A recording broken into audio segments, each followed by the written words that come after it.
From Aviator DB, this is This Week in Aviation. I'm Hope. And I'm Mark. Today is Friday, April 24th, 2026. This week, Congress advances major aviation safety legislation. The FAA unveils an AI system to revolutionize air traffic control. And Boeing reports its first quarterly profit since 2023. We begin with two pieces of legislation moving through Congress that could reshape aviation safety standards.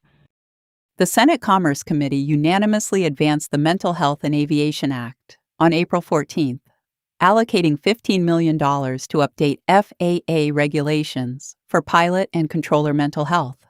The bill expands approved treatments and aims to reduce certification backlogs. On the same day, the House passed the Alert Act by a vote of 396 to 10. This legislation mandates ADS-B in technology and collision avoidance systems on all aircraft by 2031.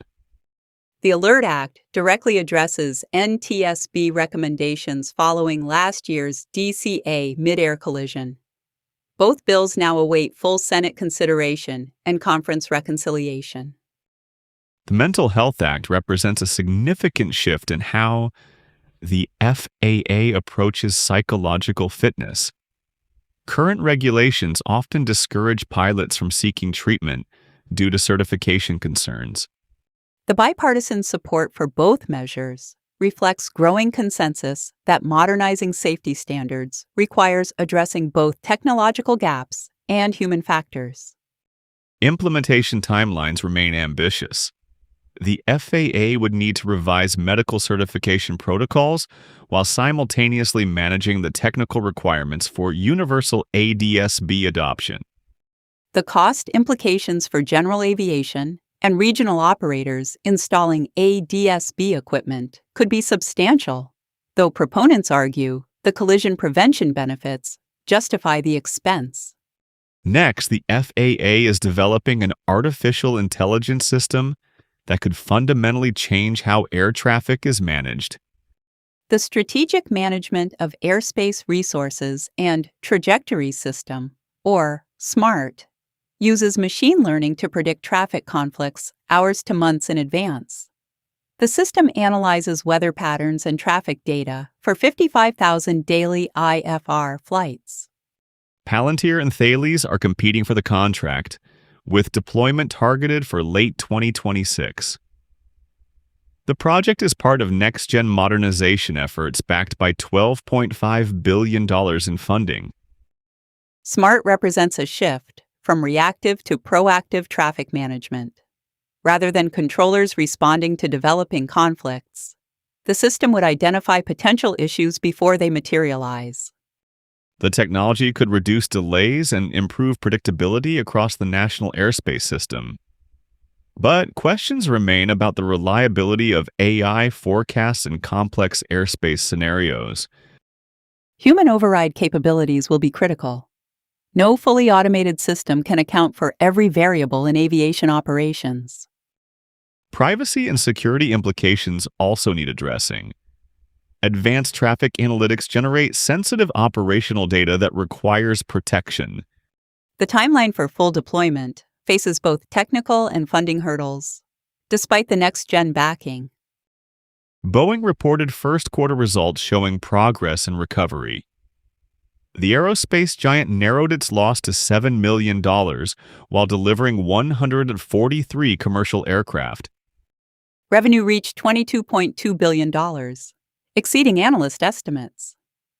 The company's backlog hit a record $695 billion. Building on this momentum, Boeing announced plans for a fourth 737 MAX production line at its Everett facility, scheduled to open midsummer. The company is hiring between 100 and 140 workers per week to staff the expansion. Boeing outpaced Airbus in first quarter deliveries, with 143 aircraft, compared to Airbus's 114 units. Commercial deliveries increased 10% year over year. The new production line targets output exceeding 47 aircraft per month. Boeing reaffirmed its 2026 cash flow guidance of $1 to $3 billion. Keeping this momentum going depends on supply chain stability. The aerospace sector continues to face component shortages and workforce challenges. The Everett expansion signals confidence in 737 MAX demand as airlines rebuild capacity. Turning to airline consolidation, the Department of Transportation granted final approval for Allegiant's $1.5 billion acquisition of Sun Country Airlines. The cash and stock deal values. Sun Country at $18.89 per share. Shareholders vote May 8th, with the transaction potentially closing May 13th. Both carriers will maintain independent operations under common ownership. The combined entity would serve 22 million customers across 175 cities. Antitrust regulators cleared the merger after determining sufficient competition remains in the low-cost carrier segment. Pilot groups from both airlines have prioritized safety and job security during integration planning. This marks the first major low-cost carrier merger in recent years. The consolidation reshapes the budget airline landscape as carriers seek scale advantages.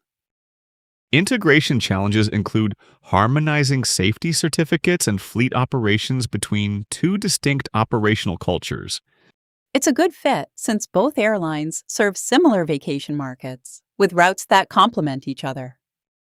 Also in aviation news this week, United Flight 2092 made an emergency evacuation Saturday in Pittsburgh after a mysterious beeping noise prompted bomb threat concerns. The 737 MAX diverted from its Chicago to LaGuardia route, evacuating 159 passengers and 6 crew via emergency slides.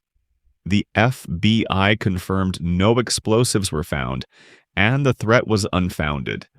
Passengers reached LaGuardia on a replacement flight, 6.5 hours behind schedule. Crew members followed security protocols precisely, with no injuries reported during the high-stakes evacuation.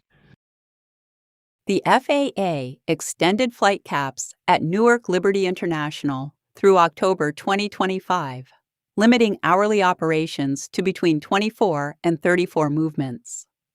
The final order addresses ongoing runway construction and air traffic controller staffing shortages that have caused chronic delays at the major hub. Airlines have already cut schedules in response to the capacity constraints. The extension aims to balance safety and efficiency, while infrastructure improvements continue.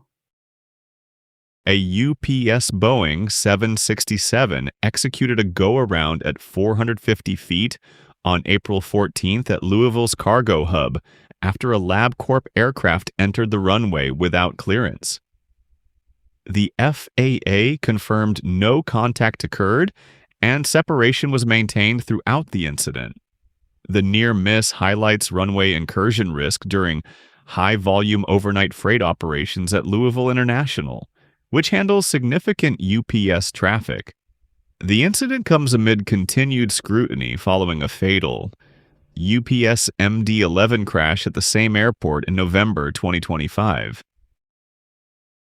Alaska Airlines Flight 825 returned to Seattle-Tacoma Tuesday after experiencing cabin pressure loss at 34,000 feet. The 737-900ER descended safely with no injuries reported among passengers or crew. The FAA is investigating the incident, which adds to ongoing concerns about pressurization system reliability in the 737-900ER fleet. A replacement aircraft departed 6 hours later. The flight crew's professional handling of the decompression event prevented any medical emergencies. The NTSB launched a beta version of its new aviation accident database called Carol, seeking industry feedback on enhanced search capabilities. You can filter by aircraft type, weather conditions, and contributing factors to spot patterns in accidents. The system provides open data access without requiring Freedom of Information Act requests. The modernized database aligns with the agency's efforts to standardize accident reporting across all transportation modes and improve safety analysis tools for pilots and researchers. That's This Week in Aviation. For the latest aviation news, visit aviatordb.com. I'm Mark. And I'm Hope. We'll see you next week.